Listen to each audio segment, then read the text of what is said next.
Assalamualaikum warahmatullahi wabarakatuh. Kita berani masih tetap punya rekening di tempat riba. Wa iyyazubillah. Rezeki kita sudah dijamin ikhwafillah. Rezeki kita tidak pernah tertukar. Maka segera tutup rekening kita yang ada di tempat riba.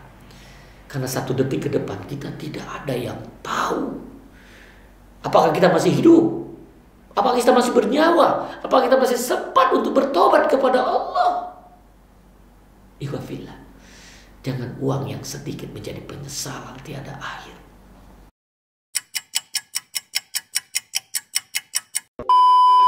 Bismillahirrahmanirrahim. Assalamualaikum warahmatullahi wabarakatuh. Waalaikumsalam warahmatullahi wabarakatuh. Alhamdulillah wassalatu wassalamu ala nabina Muhammad wa ala alihi wa sahbihi wa man tabi'ahum bi ihsani ila yaumiddin. Amma ba'd. Alhamdulillah sobat AMDK, guys, ini kembali lagi sama saya Putra AMDK dan di sebelah saya sudah ada siapa nih kira-kira? Siapa yo? Mau tahu kan? Ya. Kita tanya tapi Assalamualaikum. Waalaikumsalam. Nah, ini Pak D. Pak D ya, saya panggil Pak D ya. Iya, Pak D siapa nih? Azhari. Azhari. Nah, sobat MDK, di sebelah saya ternyata sudah ada Pak D Azhari yang mana berlokasi masih sama ini di kota Palembang, di mana kota yang sangat bersejarah, di mana seorang AMDK berhijrah. Nah, Pak Azhari ini kalau boleh tahu sudah kenal AMDK ini semenjak kapan Pak D? Semenjak tahun berapa itu? Pokoknya semenjak ada apa di kantor apa BNI itu pembentukan apa organisasi baru ya. Pokoknya ada pembentukan organisasi baru di BNI gitu ya.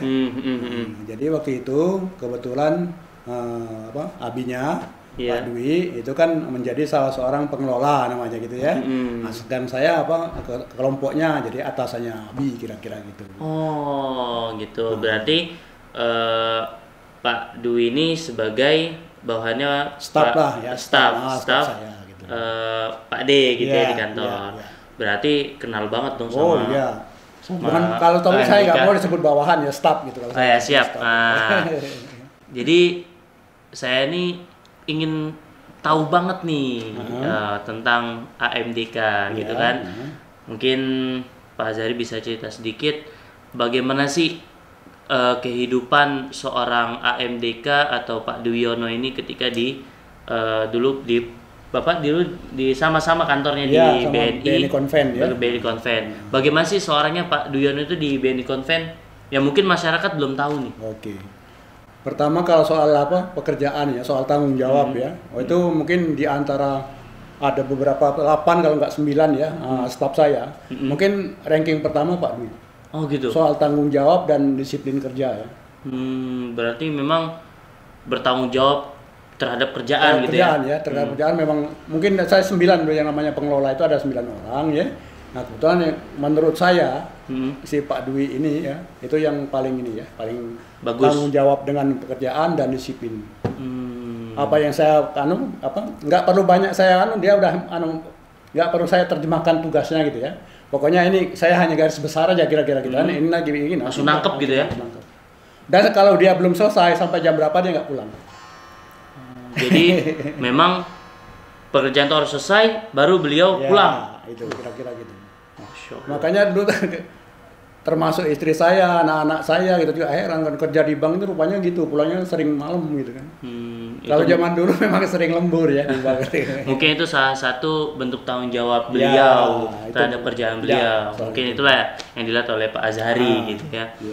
Jadi selain tanggung jawab dan istilahnya apa tadi tanggung jawab dan disiplin. Apalagi nih kira-kira yang masih belum diketahui juga nih sama masyarakat. Mungkin dari segi sosialisasi beliau dengan teman-teman di kantor bagaimana? Bagaimana kalau Pak Azhari lihat? Selama Pak Dwi menjadi staf saya ya, baik menurut saya sosialisasi kenapa dia terhadap bawahan juga bagus gitu ya.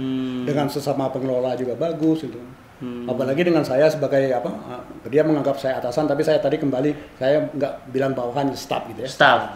Itu ya sangat gimana ya, pokoknya bagus lah hubungannya gitu.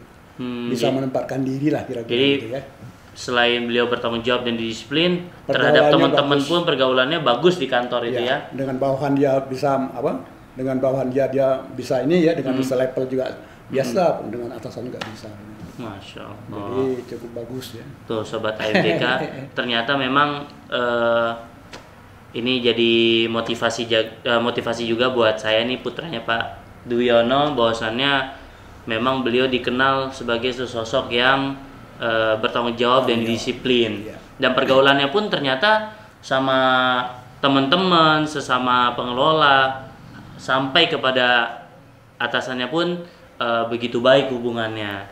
Nah kemudian kan seperti Pak Azhari tahu, beliau kan hijrah. Iya. Bagaimana ketika Pak Azhari dapat kabar bahwasannya seorang Duwiono AMDK hijrah gitu? Bagaimana? Mungkin bukan hanya saya ya, karena saya juga satu kantor itu gitu ya. Waktu itu begitu dia dengar apa mau ke ini ke apa Bank Syariah, terkaget-kaget gitu ya. Maksud saya kagetnya kan ini kan, karena pergaulan selama ini kan tahu lah ketika dia apa kalau kita sekantor misalnya, apalagi maaf saya ngambil S2-nya kan juga sama-sama beliau gitu ya, sama-sama Pak Dwi. Jadi kan ya sehura-hura itu biasa aja apa waktu itu ya, biasa pokoknya seperti anak-anak biasa lah, seperti apa orang biasa lah gitu. Istilahnya jauh dari agama lah gitu ya. Tiba-tiba mau ngambil syariah gitu ya. Itu, ya. Jadi itu yang bikin kaget. Itu. Kaget gitu Pak ya. Kok kalau Pak Azhari lihat salah satu kenapa AMDK mau berhijrah itu kira-kira apa? Saya sendiri nggak tahu, tapi setelah setelah saya pikir-pikir ya, mungkin memang si Dwi ini ingin merubah cara ini ya, cara hidupnya, dan dia dalam arti kata dia ingin mengejar bukan hanya di dunia tapi dia akhirat juga. Masya Allah. Jadi itu aja yang saya nilai gitu ya. Di samping saya kaget, mungkin si Dion ini dia memang udah memikirkan akhirat. Gitu. Jadi ternyata sobat AMDK, dampak AMDK hijrah itu tadi kita kemarin sudah bertemu dengan teman-teman yang ada di satu komplek dengan beliau, kemudian yang teman-teman yang ada di masjid. Nih sekarang ketemu dengan salah satu atasan beliau, ternyata semuanya terkaget-kaget ketika beliau hijrah. Yang mana seperti disampaikan tadi Pak D taunya ya, apalagi kuliahnya bareng juga. Taunya tahu persis lah gitu. Mainnya bareng, tiba-tiba mau berhijrah ke syariah yang mana di sana memang harus belajar agama Islam gitu. Nah, kalau saya pengen tanya lagi nih, kira-kira kalau Pak Azhari lihat atau Pak Azhari nangkep, kalau disebutkan nama AMDK Abu Muhammad Duwiono Husain, Duwiono nih, apa yang langsung terpintas di kepala Bapak? Kembali tadi ya, kalau soal pekerjaan ya, saya itu nih disiplin dan tanggung jawabnya besar ya. Oh, jadi pokoknya kalau dikenal AMDK disiplin dan tanggung jawab. Itu. Masya Allah. Itu yang terlintas di saya karena staf saya tadi ada 9 orang itu ya. Jadi mungkin yang paling saya nilai tanggung jawab dengan pekerjaan dan disiplin itu mungkin teratas. Dibanding staf saya yang lain gitu ya. Itu kalau saya sama anak saya ini kan, saya Ririn kan pernah jadi bawahannya si Dwi bersering cerita sama anak saya yang si Ririn bahwa saya gini kan dapat bimbingan dari bapak kamu, dia bilang gitu. Sering ngomong gitu. Dapat Mbak Ririn ini anak Bapak? Ya. Pak D ya? Pak, ya. Kan itu di Syariah. Oh, di Syariah. Ya. Berarti memang keluarga Bapak kenal banget berarti sama Duwiono ini ya, AMDK, Masya Allah. Nah, kemudian bagaimana hubungan Pak D sama AMDK saat ini? Apakah terputus atau jadi jarang ketemu atau bagaimana setelah beliau hijrah? Kan biasanya orang hijrah itu kan nggak mau lagi dia temenan sama yang ini istilahnya yang tidak searah, atau yang mungkin belum mau hijrah, atau mungkin yang hijrahnya nggak barengan. Nah, bagaimana hubungan Bapak sama Pak D sama Memang semenjak Duwiono pindah kan saya jarang ketemu ya. Tapi komunikasi kadang-kadang masih jalan, baik itu bisa kadang WA, kadang telepon. Gitu ya. Berarti istilahnya tetaplah beliau hubungin Pak D gitu ya.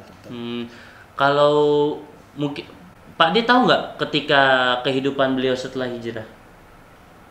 Kehidupan beliau setelah hijrah itu bagaimana?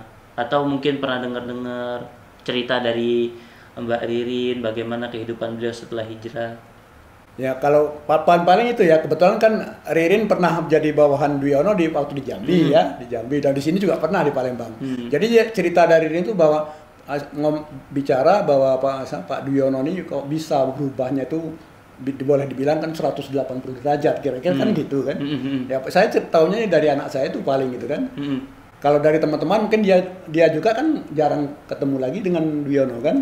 Tapi kalau anak saya karena sama-sama di BNI Syariah kan masih ketemu kan. Nah, saya tahunya ya dari si anak saya itu. Kira-kira gitu kan, bahwa kok bisa kira-kira tetap sama itu kan. Kok sekarang Pak Dwi-nya serius banget, dan Bapak memang benar-benar lari hijrahnya itu memang benar-benar gitu ya. Luar biasa Luar gitu biasa, ya. boleh dibilang luar biasa. Kaget lah, mungkin seluruh teman-teman di Palembang kaget. Nah, mungkin kan Bapak kan punya tadi ada 9 pengelola tuh. Iya. Nah, dari 9 pengelola itu kan salah satunya AMDK yang hijrah. Bagaimana tanggapan teman-teman yang lain ketika melihat AMDK ini hijrah? Mungkin kan mereka cerita juga ke Pak D gitu kan. Iya. Bagaimana Ya tanggapan? itu, pokoknya semuanya terheran-heran. Nggak ada pokoknya dari 9 pengelola itu, termasuk yang bawahannya ya. Karena kan di bawah pengelola kan ada Bawahan pelaksana lagi. istilahnya. Pelaksana. Semuanya terheran-heran. Semuanya. Itu terheran-heran ini mereka tidak percaya kalau AMDK itu bisa hijrah gitu. Kira-kira gitu. Karena masa lalunya ya sebelum hijrah itu kan ya tahu semua lah kita, pokoknya sama-sama kita lah Ya, kan semua hura-hura ikut gitu-gitu ya, kira-kira gitu. Jadi makanya hampir semua kaget gitu. Oh, Masya Allah sobat. Bukan hanya kaget, kadang-kadang setengah ada yang nggak percaya, masa iya Dwi bener-bener mau hijrah kira-kira gitu kan. Oh, gitu. Nah, kira-kira ada nggak sih yang istilahnya tidak setuju atau kontra dengan pilihan? Oh, nggak ada. Nggak ada. Nggak ada. Masya Allah. Berarti teman-teman. Nggak ada, kalau ya kontra nggak ada. Berarti teman-teman yang di bawah Bapak, pengelola dan anak buahnya sendiri pun sangat senang ketika mendapat kabar itu ya. Iya, justru senang. Kalau boleh tahu di Palembang itu di wilayah atau Di wilayah. Di kantor wilayah. wilayah dulu. Itu saya bilang tadi, begitu ada perubahan organisasi ya. Kalau dulu kan nggak ada istilah pengelola gitu, nggak ada kelompok, nggak ada gitu ya. Makanya tuh waktu itu ada perubahan organisasi di BNI Konven ya. Nah, Pak Dwi ini dari Jambi ditarik kan, dari pelaksana menjadi pengelola di wilayah. Nah, itulah saya kenal dengan Dwiono secara mendalam ya, karena satu tim misalnya gitu kan. Karena saya Dwiono kan apalagi saya pernah kuliah bareng juga. Apalagi kuliah bareng ya kan. Ngerjain tugas bareng-bareng ya kan. Jadi makanya hura-hura juga bareng-bareng ya kan. jadi tahu banget lah gitu ya. Iya itu. Jadi Masya Allah nih sobat AMDK. Ya ternyata ya seperti pernah beberapa kali disampaikan, tidak menutup kemungkinan seseorang itu bisa bertaubat kapanpun ketika Allah telah berikan hidayah. Betul sekali. Tuh. Jadi Masya Allah, perjalanan hidup yang sangat luar biasa itu motivasi buat putranya juga nih Pak D. Iya. Nah, kemudian Pak D ada nggak nih pesan atau kira-kira yang ingin disampaikan kepada AMDK dengan kondisi yang saat ini, agar AMDK bisa tetap istiqomah dalam hijrahnya, tetap istiqomah dalam mendakwahkan perbankan syariah? Ya yang jelas dari segi perbankan ya, jalankanlah tugasnya sesuai dengan aturan di BNI Syariah dan ilmu yang didapat baik ilmu perbankan maupun ilmu hijrahnya ini ya, ilmu agamanya, kira-kira kan gitu. Itu kalau dalam soal dinasnya. Kalau soal untuk keluarga dan untuk masyarakat mungkin ya terus tingkatkan dan kalau bisa mengajak ya, atau mengajak atau gimana ya, menarik umat agar Islam untuk ke perbankan bisa syariah. enggak bisa berhijrah juga. Iya. Alhamdulillah. Ya ini juga saya, ya. Ini juga alhamdulillah salah satu channel AMDK yang mana seperti yang Pak D harapkan. Jadi memang sudah dijalankan oleh beliau, alhamdulillah, dengan salah satunya yang adanya channel YouTube ini, agar masyarakat satu Indonesia ataupun di luar Indonesia bisa mendapatkan informasi tersebut, agar mengajak yang lainnya pun, ayo kita sama-sama untuk menuju kebaikan ya. Menuju kebaikan. Maksudnya kebaikan sesuai agama kita. Ya, betul. Nah, mungkin masih banyak yang ingin Rio cari lagi informasinya nih ke Pak D. Namun karena terbatasnya waktu, mungkin bisa lain waktu Rio minta kapan-kapan cerita lagi. Terbuka waktu, pokoknya rumah saya terbuka kalau dia mau kesini kapan. Oh iya, mungkin satu lagi Pak D. Kalau hubungan Pak D sama keluarga kami, bagaimana Pak D? Istilahnya kenal gak sih Pak D sama keluarganya AMDK ini? Bukan kenal lagi, dulu waktu masih di konven kan satu kelompok saya itu ya, yang 9 orang pengelola dan ada berapa 30 orang belum di bawah saya itu ya. Di kelompok KPU istilahnya, kelompok penunjang operasional ya. Itu mengadakan arisan gitu ya, setiap bulan sekali ke rumah-rumah lagi kan, biar lebih tahu rumah ini ya gitu. Jadi arisannya bukan di kantor. Ya makanya ya kenal banget ya, tahu persis ini Diono anak kata kasarnya anaknya berapa misalnya gitu kan. Berarti tahu saya juga dong. Oh iya dong. Cuman dulu kan masih kecil banget ya. Iya makanya ketika dapat kabar kalau Pak D Azhari ini salah satu orang yang dekat sama AMDK, aku jujur aja siapa Pak Azhari itu karena mungkin dulu masih kecil. Iya. Masya Allah. Ya semoga silaturahmi kita terus bersambung, dan itu juga yang disampaikan oleh AMDK kepada putra-putra dan putri beliau. Jadi janganlah kalian lupa sama teman-teman Abi, karena Rio manggil orang tua Abi. Ya. Jadi beliau pun selalu mengenalkan anak-anaknya kepada teman-temannya. Jadi kita tuh anak-anak putra-putra dan putri AMDK kenal sama semua temen dari AMDK. Karena agama kita, agama Islam kan mengajarkan silaturahmi itu kan betul. Harus dipupuk terus ya. Nah, betul. Apalagi kita bersama seorang mukmin adalah ikhwah, innamal mu'minuna ikhwah. Jadi mungkin seperti itu sobat AMDK, semoga cerita yang singkat ini bisa diambil pelajarannya dan bermanfaat untuk kita semua. Saya ucapkan terima kasih kepada Pak D yang telah berbagi cerita dan informasi. Semoga bermanfaat juga untuk Rio pribadi dan untuk masyarakat yang menyaksikan channel AMDK ini. Mungkin ada yang mau disampaikan lagi Pak D? Terus terang saya juga terima kasih ya bisa dikunjungi dalam acara ini gitu ya. Pesan saya itu kan dengan Duyono khususnya terus kembangkan terus, mau saya untuk mengajak yang lain gitu ya. Agar ikut hijrah juga. Ya, itu kira-kira. Ya, mungkin seperti itu sobat AMDK, kita tutup dengan doa kafaratul majlis. Subhanakallahumma bihamdik asyhadu an la ilaha illa anta astaghfiruka wa atubu ilaik. Assalamualaikum warahmatullahi wabarakatuh. Waalaikumsalam warahmatullahi wabarakatuh.